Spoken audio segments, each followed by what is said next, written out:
నమస్కారం, welcome to N3 media news. నేను మీ స్వాతి. నెల్లూరు జిల్లా కావలి మండలం తుమ్మలపెంటలో మత్స్యకార సేవా పథకాన్ని సీఎం చంద్రబాబు నాయుడు ప్రారంభించారు. నా మనసుకు దగ్గరగా ఉండే మత్స్యకారులను కలుసుకునేందుకు వచ్చానని చెప్పారు. తుమ్మలపెంటను ఆదర్శ గ్రామంగా చేస్తానని హామీ ఇచ్చారు.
ఎప్పుడైతే చేసిన పనిని గుర్తుపెట్టుకుని మీరు కూడా అభిమానం సంఘీభావాన్ని తెలియజేయగలిగితే దానివల్ల వచ్చే కిక్కే వేరు.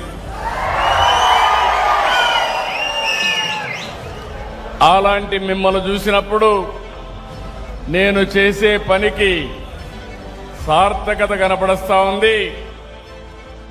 ఆ సందర్భంగా మరొక్కసారి మనస్ఫూర్తిగా పేరు పేరున మా మత్స్యకారు సోదరి సోదరులందరికీ అభినందనలు, శుభాభినందనలు. నేను ఒకటే హామీ ఇస్తున్నా, ఇప్పుడే కలెక్టర్తో కూడా మాట్లాడాను. ఈ తీరం మనదే, బోటు మంది, వేట మంది, రాజీ లేదు. ఎవరైనా వస్తే వెంటాడతాం, వేటాడతాం తప్ప ఇక్కడికి అలో చెయ్యం. మర్యాదగా చెప్తాం, వాళ్ళు కూడా వినాలి. ఎవరెవరి హక్కులు వాళ్ళు కాపాడుకోవాలి. వాళ్ళ కోసం మన జీవనోపాధి కోల్పోవడం కరెక్ట్ కాదని మరొక్కసారి హామీ ఇస్తున్నా. పెన్నా పరివాహక ప్రాంతం జలపాతాలను తలపిస్తోంది. ఆ ప్రాంతం అంతా ఆహ్లాదకరంగా మారింది. ఆ సోయగాలను చూసేందుకు పర్యాటకులు వేల సంఖ్యలో తరలివస్తున్నారు. ఈ జలపాత అందాలెక్కడో చూడాలంటే watch the N3 news. Nellore జిల్లా కలువాయి మండలం పెన్నా బద్వేల్ గ్రామంలోని పెన్నా నది గత కొద్ది రోజులుగా జలపాతాలను తలపిస్తోంది. అయితే కలువాయి చెరువు నుండి పొలాల్లోకి వెళ్లే సాగునీరు ప్రవహించి అక్కడ పెన్నా నదిలోకి నిర్మించిన మెట్లపై నుండి ప్రవహించి పెన్నా నదిలో కలుస్తున్నాయి. ఈ మెట్లపై నుండి ప్రవహించే నీరు జలపాతాన్ని తలపిస్తుండటంతో అది చూడ్డానికి చుట్టుపక్కల జిల్లాల పర్యాటకులు వేల సంఖ్యలో వస్తున్నారు. పాఠశాలలకు సెలవులు ఉండడంతో పర్యాటకులు కుటుంబ సమేతంగా తమ పిల్లలతో ఇక్కడికి వచ్చి సేద తీరుతున్నారు. ఈ సందర్భంగా పర్యాటకులు మాట్లాడుతూ ఈ ప్రాంతం చాలా ఆహ్లాదకరంగా ఉందని, ఇక్కడికి రావడం చాలా సంతోషంగా ఉందని అన్నారు. అలాగే ఈ ప్రాంతం పర్యాటక ప్రాంతంగానే కాకుండా ఆధ్యాత్మిక ప్రాంతంగా కూడా విరాజిల్లుతుందన్నారు. ఈ పెన్నా నది ఒడ్డున శ్రీకృష్ణ దేవరాయల కాలం నాటి 16వ శతాబ్దానికి చెందిన రాధామాధవస్వామి దేవస్థానం ఉండడం, అంతేకాక పరశురాముడు ప్రతిష్ఠించిన శివలింగాలలో ఒక శివలింగం ఉండడం కూడా విశేషమన్నారు. ఇక్కడికి వచ్చే పర్యాటకులకు మౌలిక సదుపాయాలు ఏర్పాటు చేస్తే బాగుంటుందని పర్యాటకులు అభిప్రాయం వ్యక్తం చేశారు.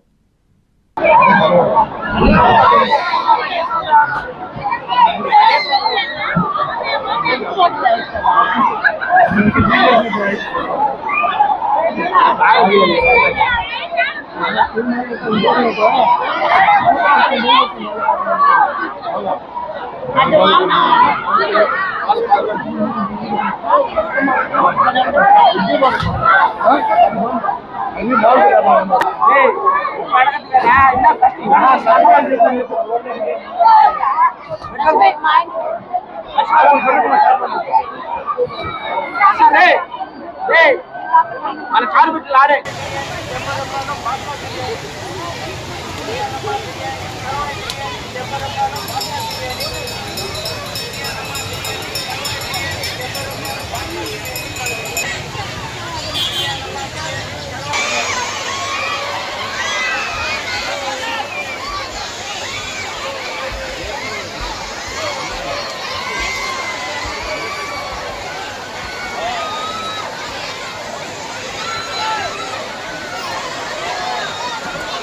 ఈ సెలవుల్లో మంచి వెకేషన్ కావాలంటే ఈ ప్లేస్ వచ్చి మనం విజిట్ చేయొచ్చు.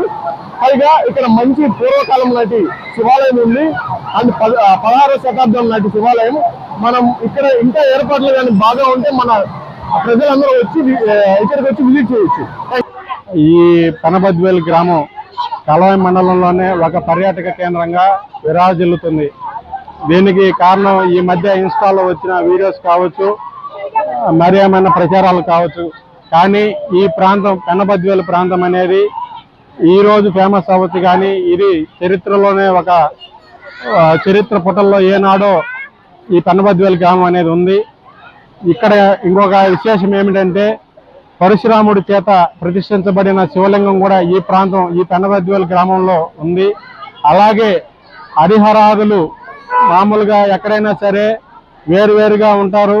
అదే ఈ పెనబద్వేలు గ్రామంలో ఒకే గుడి ప్రాంగణంలో హరిహరాదులు వెలసి ఉన్నారు. ఇది పర్యాటక కేంద్రంగానే కాకుండా ఒక పురాతనమైన ఆధ్యాత్మిక కేంద్రంగా కూడా విరాజిల్లుతుంది. తిరుపతి జిల్లా డీఈఓ కేవీఎన్ కుమార్ ఆధ్వర్యంలో బడి పిలుస్తోంది కార్యక్రమాన్ని నిర్వహించారు. ప్రైవేట్ స్కూల్ బస్సు రావద్దంటూ గ్రామంలో బ్యానర్ కట్టారు. బడియుడి పిల్లల్ని ప్రభుత్వ పాఠశాలల్లోనే చేర్పించాలంటూ గ్రామంలో అవగాహన ర్యాలీ చేపట్టారు. తిరుపతి జిల్లా డీఈఓ కేవీఎన్ కుమార్ ఆధ్వర్యంలో నడుస్తున్న బడి పిలుస్తోంది ఈ కార్యక్రమం 36 మండలాలు 36 రోజులు ఇంటింటికి ప్రచార రథం ప్రభావంతో ప్రజలు శభాష్ అంటున్నారు. తిరుపతి జిల్లా బాలాయపల్లి మండలం కొత్తూరు గ్రామస్తులు ఈ గ్రామంలోకి ప్రైవేట్ స్కూల్ బస్సులు వద్దంటూ గ్రామ ప్రవేశం వద్ద బ్యానర్ కట్టారు. బడి పిలుస్తోంది కార్యక్రమం స్ఫూర్తితో తమ గ్రామంలోని పిల్లలను ప్రభుత్వ బడిలోనే చేర్పించాలని తీర్మానం చేసుకుని ఇకపై ప్రైవేట్ స్కూల్ బస్సులు మా గ్రామంలోకి వద్దంటూ బ్యానర్ను గ్రామ ప్రవేశం వద్ద కట్టారు. ఈ కార్యక్రమంలో స్కూల్ కమిటీ చైర్మన్ మల్లికార్జున్, విద్యార్థుల తల్లిదండ్రులు పాల్గొన్నారు. అనంతరం గ్రామంలోని ర్యాలీ నిర్వహించారు. ర్యాలీలో విద్యాశాఖ అధికారులు జి నాగేశ్వరరావు, ప్రదీప్ కుమార్, ప్రధానోపాధ్యాయులు రత్నయ్య, గ్రామస్తులు తదితరులు పాల్గొన్నారు. పాఠశాలలు వద్దు, మా ఊరి ప్రభుత్వ బడులు ముద్దు, ప్రైవేటు బడులు వద్దు, ప్రభుత్వ బడులు ముద్దు, ప్రైవేటు బడులు వద్దు, ప్రైవేటు బడులు వద్దు, మా ప్రభుత్వ పాఠశాలే ముద్దు. ప్రైవేటు పాఠశాల నుంచి ప్రభుత్వ పాఠశాలలో చేరడానికి ఈ కొత్తూరు గ్రామంలో ఉన్నటువంటి ప్రైమరీ స్కూల్లో మా పిల్లలు చేరడం జరుగుతుంది. అదేవిధంగా మన బడి పిలుస్తోంది కార్యక్రమం ద్వారా మన బాలాయపల్లి మండలంలో జరిగినటువంటి బడి పిలుస్తోంది కార్యక్రమం ద్వారా ప్రేరణ పొంది జిల్లా విద్యాశాఖ పిలుపు మేరకు ప్రైవేటు పాఠశాల నుంచి మన ప్రభుత్వ బడిలో చేరుతున్న విద్యార్థి బృందం. ప్రభుత్వ బడులు వద్దు, ప్రైవేట్ స్కూల్ వద్దు, ప్రభుత్వ బడులు వద్దు, మా గ్రామానికి ఎలాంటి ప్రైవేటు స్కూల్ బస్సుని రానివ్వం. మా పాఠశాలలో అందరినీ ప్రభుత్వ బడిలోనే చేరుస్తాం. మా ఊరిలో ప్రతి పిల్లవాడిని మా కొత్తూరు గ్రామంలోని ప్రభుత్వ బడిలోనే చేరుస్తాం. అదేవిధంగా ముఖ్యంగా మా సోదరి మణులు వీళ్ళంతా కూడా స్వప్న, యామిని వీళ్ళంతా కూడా ఇంట్లో అన్నదమ్ములు చూసుకుంటారు, బాగా చూసుకొని నాకు తెలియదు, కానీ నన్ను మాత్రం బాగా చూసుకుంటారు సార్. తర్వాత మాకు MDM sir Subrathamma, super meal sir, sir ఆయన తెలిసి చేస్తే పడుతుంది. ఒక్కసారిగా నా రుచికరమైన భోజనం మనం కానీ తిన్నామంటే మన ఇంటికాడ కూడా తగ్గిస్తుందో అట్లా మా మేడం ఏమనుకో. ఓకే సార్, ఖచ్చితంగా సార్, ఖచ్చితంగా. మాకు మా ఆతిథ్యం అంత బ్రహ్మాండంగా ఉంటుంది. మాకు ముఖ్యంగా మేము ఇక్కడ ఈ ఆర్గానిక్ కూరగాయలు ఎక్కడ వేయకుండా వేసి మా పిల్లల్ని ఆరోగ్యంగా ఎక్కువ భాగం మా కూరగాయలనే వాడుతూ ఆమె చేసేటువంటి కృషి చాలా అభినందనీయము. అసలు పిల్లోడికి 10 రూపాయలు ఇచ్చినా సరిపోదు, అంత బాగా చేస్తారు. ఎవరికి కూడా దేవుడిచ్చేది 1 kg బ్రెయినే. దాన్ని మనం యూజ్ చేసుకుంటే మనమే సైంటిస్టులు, డాక్టర్లు. యూజ్ చేసుకోకపోతే మనమే లాభర్స్ అవుతాం. అదొక్కటి గుర్తుపెట్టుకోండి. మీరు ప్రతి ఒక్కరిని మీ పిల్లవాడిని బాధ్యతగా స్కూల్కి పంపించండి. మన క్యాప్షన్ కూడా అది, బాధ్యతాయుత భావి భారత సమాజం కోసం బాధ్యతాయుతమైన విద్య. ఈ బాధ్యతాయుతమైనటువంటి విద్యని మేము అందిస్తాము. కాబట్టి we don't compromise quality, efficacy and ability. ఈ దేంట్లో మేము కూడా కాంప్రమైజ్ కాము. ఇంతటి సహకారాన్ని నాకు వచ్చేదానికి మా మిస్సెస్ విజయలక్ష్మి, ఆమె ఇక్కడ 8 సంవత్సరాలు నాతో పాటు పనిచేసింది. ఇంక వృత్తిరీత్యా బదిలీ అయిపోయాం కాబట్టి మీరు కూడా మళ్ళీ ఇక్కడికే రావాలని కోరుకున్నారు. ఇక్కడే ఉంచాలని ప్రయత్నం. తిరుపతి జిల్లా ఆచార్య ఎన్జీ రంగ వ్యవసాయ విశ్వవిద్యాలయం విద్యార్థులకు ప్రకృతి వ్యవసాయ నిపుణురాలు ఎన్ పెంచలమ్మ ప్రకృతి వ్యవసాయంపై అవగాహన కల్పించారు. ప్రకృతి వ్యవసాయంపై పూర్తి అవగాహన పెంచుకుని రైతుల్లో మార్పు తీసుకురావాలని కృషి చేయాలని ఆమె పిలుపునిచ్చారు. రసాయన ఎరువులు, పురుగుమందుల వాడకంతో భూములు నిర్జీవంగా మారుతున్న ప్రస్తుత రోజుల్లో ప్రకృతి వ్యవసాయం ఎంతైనా అవసరమని ప్రకృతి వ్యవసాయ నిపుణురాలు ఏసీఆర్పీ ఎన్ పెంచలమ్మ అన్నారు. నెల్లూరు జిల్లా ఇందుకూరుపేట మండలం డేవిస్పేట గ్రామంలో పర్యటించిన తిరుపతి జిల్లా ఆచార్య ఎన్జీ రంగ వ్యవసాయ విశ్వవిద్యాలయం విద్యార్థులకు ఆమె ప్రకృతి వ్యవసాయంపై ప్రకృతి వ్యవసాయ వనరుల కేంద్రంలో ప్రత్యేక అవగాహన కల్పించారు. పెట్టుబడి లేని ప్రకృతి వ్యవసాయం ద్వారా తక్కువ ఖర్చుతో నాణ్యమైన, ఆరోగ్యకరమైన దిగుబడులను ఎలా సాధించొచ్చునో అని విద్యార్థులకు ప్రాక్టికల్గా వివరించారు. జీవామృతం, ఘనజీవామృతం, కషాయాల తయారీ విధానాన్ని, వాటి వల్ల పంటలకు జరిగే మేలును ఈ సందర్భంగా విద్యార్థులకు కళ్లకు కట్టినట్లు చూపించారు. కాబోయే వ్యవసాయ అధికారులుగా విద్యార్థులు ప్రకృతి వ్యవసాయంపై పూర్తి అవగాహన పెంచుకుని రైతుల్లో మార్పు తీసుకురావడానికి కృషి చెయ్యాలని ఆమె పిలుపునిచ్చారు. ఈ సందర్భంగా ఆమె మాట్లాడుతూ, రసాయన ఎరువులు, పురుగుమందులు వాడి భూములను పాడు చేసుకుంటున్నామని, దీనివల్ల పెట్టుబడి పెరిగిపోతోందన్నారు. రోగాలు కూడా ఎక్కువవుతున్నాయన్నారు. కానీ ప్రకృతి వ్యవసాయం ద్వారా పెట్టుబడి లేకుండా ఇంట్లోనే జీవామృతం, ఘన జీవామృతం తయారు చేసుకుని అద్భుతమైన దిగుబడులు సాధించొచ్చన్నారు. అనంతరం విద్యార్థులు మాట్లాడుతూ, కాలేజీలో పుస్తకాల్లో చదువుకున్న దానికంటే ఇక్కడికి వచ్చి ప్రాక్టికల్గా చూడడం వల్ల ఎంతో అవగాహన వచ్చిందని, జీవామృతం, కషాయాల తయారీ గురించి పెంచలమ్మ చాలా బాగా వివరించారన్నారు. ప్రకృతి వ్యవసాయం వల్ల భూమికి, మానవ ఆరోగ్యానికి జరిగే మేలును తెలుసుకున్నామని తెలిపారు.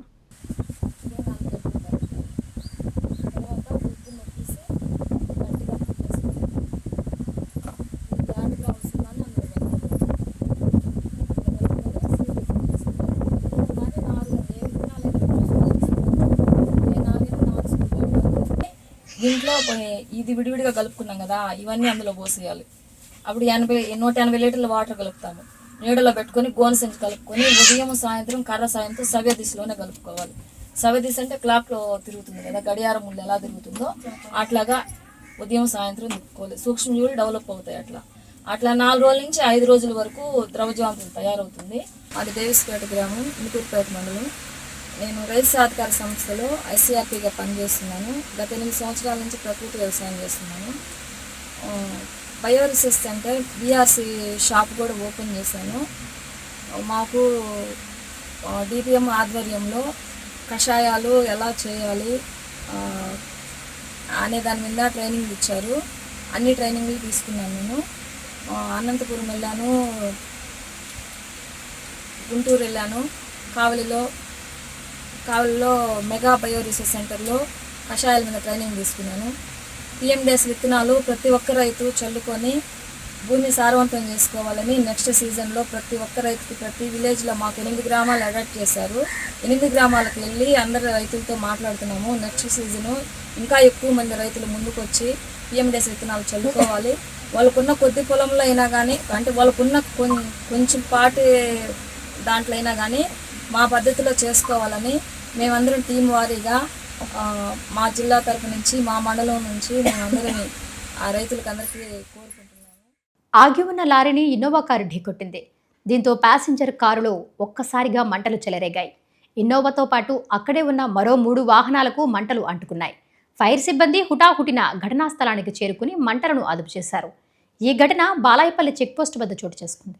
తిరుపతి జిల్లా రైల్వే కోడూరు మండలం బాలాయపల్లి చెక్పోస్ట్ వద్ద ఈరోజు ఉదయం నిలబడి ఉన్న లారీని ఇన్నోవా కారు ఢీకొని 3కి గాయాలయ్యాయి.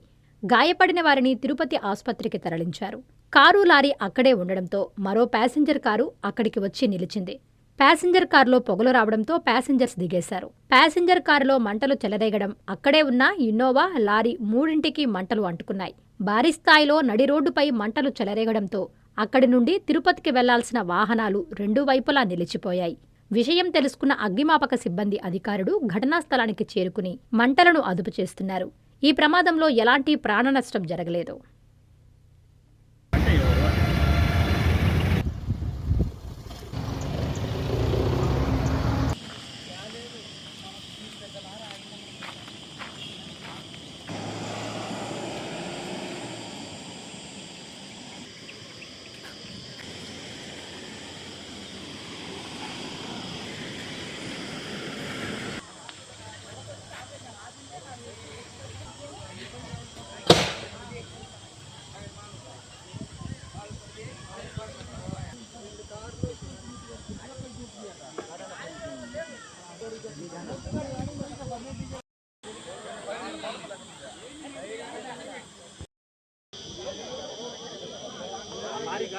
ద్విచక్ర వాహనదారుడు అదుపు తప్పి ట్రాక్టర్ను ఢీకొట్టాడు. ఈ ప్రమాదంలో బైకర్ స్పాట్లోనే దుర్మరణం చెందాడు. ఈ విషాద ఘటన జిర్రవారిపాలెంలో చోటు చేసుకుంది. పోలీసులు కేసు నమోదు చేసి దర్యాప్తు చేస్తున్నారు. కలిగిరి మండలం జిర్రావారిపాలెం వద్ద ఘోర రోడ్డు ప్రమాదం చోటు చేసుకుంది. కలిగిరి నుండి జిర్రావారిపాలెం తన స్వగ్రామానికి వెళుతుండగా ఈ ప్రమాదం చోటు చేసుకుంది.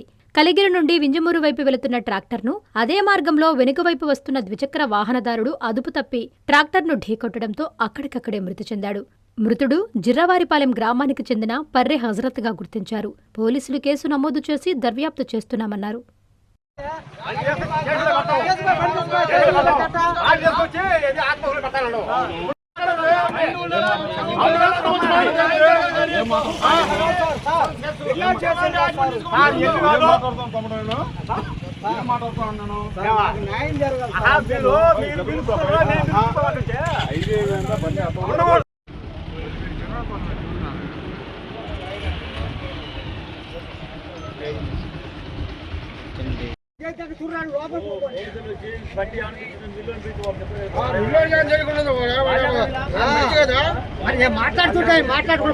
నెల్లూరు నగరంలో దొంగతనం జరిగింది.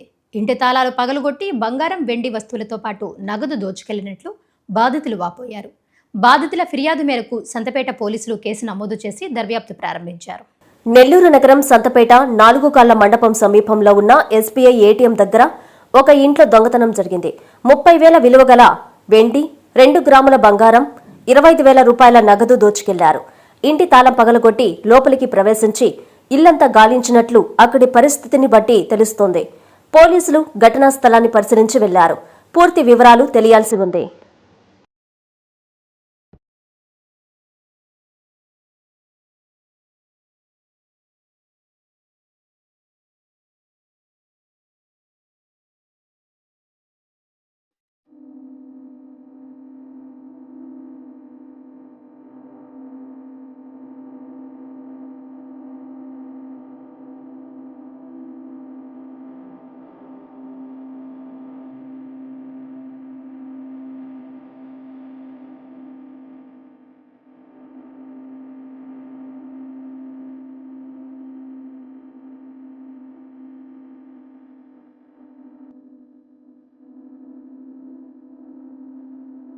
రోడ్డు ప్రమాదంలో మరణించిన పర్రి హజరత్ కుటుంబ సభ్యులు దుత్తలూరు జాతీయ రహదారిపై బైఠాయించి ఆందోళనకు దిగారు.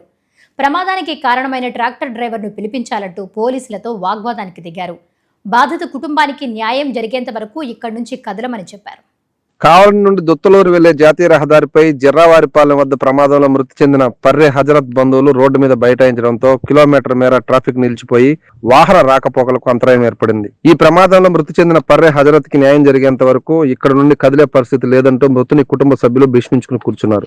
ప్రమాదానికి కారణమైన ట్రాక్టర్ డ్రైవర్ ని పిలిపించాలంటూ పోలీసులతో వాగ్వాదానికి దిగారు. ట్రాక్టర్ కు వెనుక వైపు రేడియం స్టిక్కర్లు లేక ఈ ప్రమాదం సంభవించిందని గ్రామస్తులు ఆరోపించారు. విషయం తెలుసుకున్న కలిగిరి పోలీసులు సంఘటనా స్థలానికి చేరుకుని మృతుని బంధువులతో మాట్లాడారు. అయినా వారు వెనక్కి తగ్గకుండా రోడ్డుపై అలానే బైఠాయించారు. దీంతో ప్రయాణికులకు తీవ్ర అసౌకర్యం కలిగింది.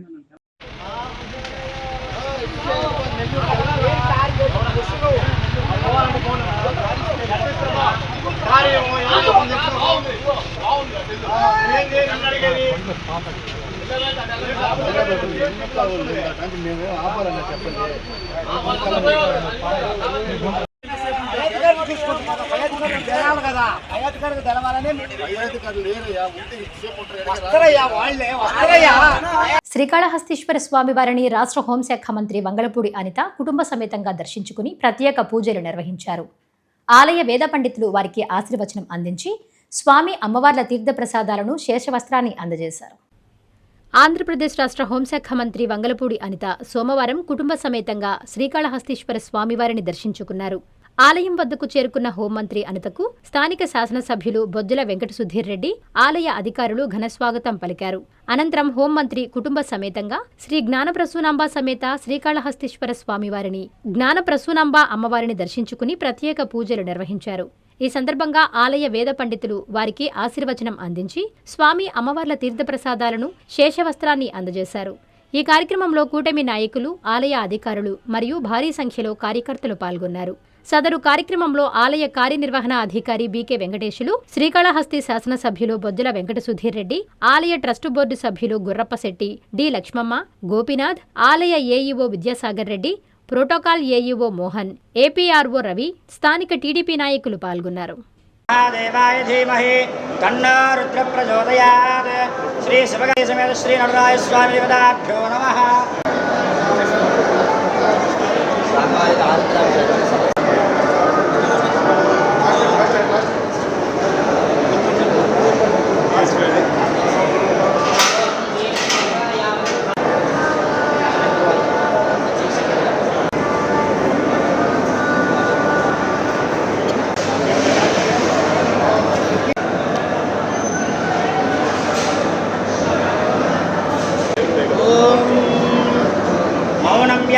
బ్రహ్మదత్మయే రావణం బ్రహ్మనిష్ఠైః ఆచార్యేంద్రం కరగలిత జన్మద్రవాణం నమోక్తిం స్వాత్మారామం ముదితవదనం దక్షిణామోక్తి మీఢే.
భగవాన్ కాళహస్తీశ్వర శివః కరోమిత్యకళ్యాణం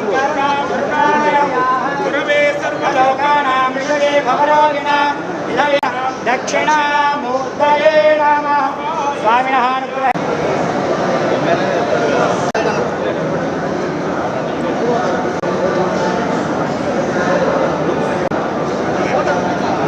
ఈ వార్తలు ఇంతటితో సమాప్తం. నమస్కారం.